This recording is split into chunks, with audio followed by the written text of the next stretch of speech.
Hey, welcome to a new China Mobile Mag review today about a cheap smartwatch from China, the No.1 G4. The special thing about this smartwatch is that it comes with an integrated modem, which means you can use it standalone without a smartphone if you like to. So let's have a closer look at this thing. When ordering the No.1 G4, which by the way is pretty cheap at around 40 bucks, you can choose between a model with a leather strap and a metal strap.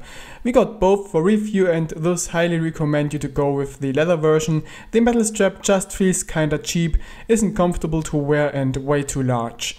The leather strap is made from a much better quality and feels comfortable. The strap is attached to the watch using plungers, so it can be replaced easily with a needle or a small screwdriver. The No.1 G4 itself does look pretty decent for the price tag and is made from stainless steel. We've got the black version, but you can also get it in silver or gold. On the side of the watch we find two buttons which sit in place tightly but have kind of a spongy pressure point to them. The rear of the watch is made from plastic as on most watches and houses the heart rate sensor as well as the charging contacts along a little lid. Removing the lid gives us access to the inner guts of the watch, including a SIM and microSD tray, but before you see them you have to remove the battery and honestly, No.1 really screwed up here. Really, why the hell is this thing soldered to the mainboard? Why isn't it just removable if you have to flip it away anyway when accessing the slots underneath? This just doesn't make any sense since you can rip those cables out quite easily, which is likely to result in a short circuit. But well, maybe the other stuff is better, so let's fire it up and here we go, that's the home screen. From here we get into the main menu with a swipe. Pressing the lower button on the side we switch to standby mode. Another press is waking it up and we see the watch face. This one can be changed by tapping on it. There are 4 watch faces to choose from, but they are all nothing special and pretty much boring. The main menu, just like on previous No.1 watches, consists of several pages, of which each houses up to 4 round icons, but there also is an alternative style which clearly has been knocked off from Samsung. This one isn't quite usable though, since the touch panel isn't precise enough for the small icons. Talking touch panel, let's have a look at the screen. The LCD panel used on here is 1.2 inches in size and operates at 240 by 240 resolution. The panel is round, which still isn't the norm on those budget watches. The panel isn't too good unfortunately. The readability even under sunlight is great thanks to the high brightness, but the low resolution and the bad color reproduction prevents the panel from being much fun to use.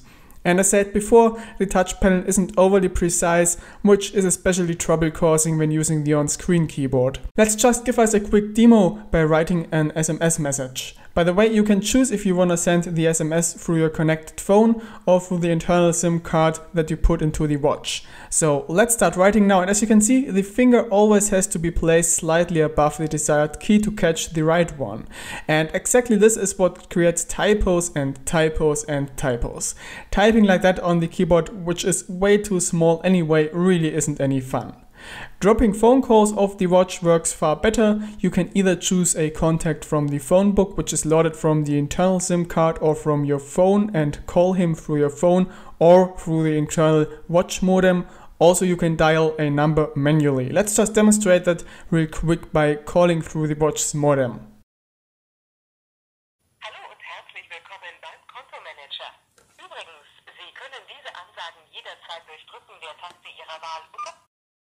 As you have noticed, the quality is surprisingly good, but the speaker is too weak. If you are outside in some louder environment, it will be impossible to understand the person you are calling to and vice versa due to no noise cancelling being present. The other features of the watch also are working but not of much use. To measure your heart rate, you have to press on the screen constantly, which really is just stupid. The continuous heart rate measurement is not possible anymore. The step counter is missing options to enter your body size and weight and only displays the distance in miles but not kilometers. Also, the synchronization with the Fun2 Wear app doesn't work, as with all No.1 watches we tested before. Something better working is the option to view pictures and listening to music on the watch, but on the other hand the question is, why would you do that? The screen is small and doesn't have a good quality, and the audio quality isn't amazing as well. The battery life on the No.1 G4 is more convincing since it's surprisingly long. With one charge we got around 2 days of battery life. without a connected phone and just the internal SIM card. Connecting the watch to a phone in addition, life is cut down to 1.5 days. Removing the internal SIM and only using it as a tethered smartwatch, we got up to 3 days of battery life. The charging process is fairly quickly with around 1 hour, but we also have something negative to mention here. The charging cable just is crap. It's holding on the watch through magnets, but those are way too weak. It is hard to find a position the cable doesn't rip itself off the watch by its own weight. You really have to pay close attention to that, since otherwise you might encounter an empty watch the morning you wake up. Of course, those issues also interfere with data transfers through USB. Bottom line, the No.1 G4 clearly isn't a proper smartwatch. It's a nice gadget and something you can use to pose, since hell, not everybody can call through his watch, right? So anyone aware of that and willing to pay around 40 bucks for that, well, do it. You might have quite some fun with it. But anyone looking for a affordable, proper smartwatch that actually is smart and usable should look elsewhere. Either go for some Android Wear device or for a full Android smartwatch. The latter one is available by No.1 as well and is called the No.1 D5. So that's all for this review. We hope you liked it. In case you have any questions, do not hesitate to drop a comment.